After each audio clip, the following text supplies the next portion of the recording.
Hi everyone, in this video I'm going to show you how to recover deleted video from iPhone. So let's try to delete first a video here. For example, this one. Let's try to delete this video from our gallery and we will try to recover this deleted video.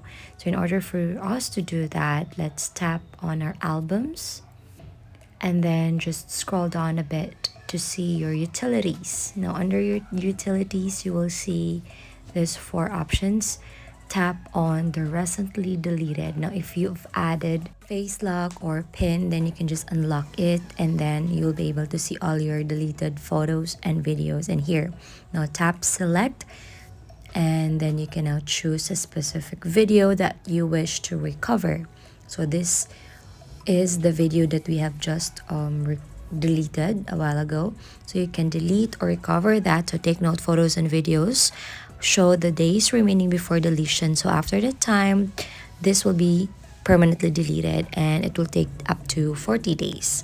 So if you have chosen another video, just tap recover and then tap recover video.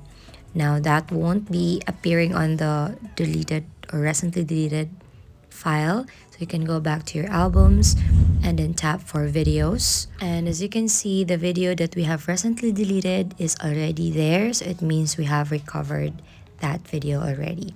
So that's pretty easy and simple. If you find this informative and helpful, don't forget to give us a like and subscribe for more updates to come.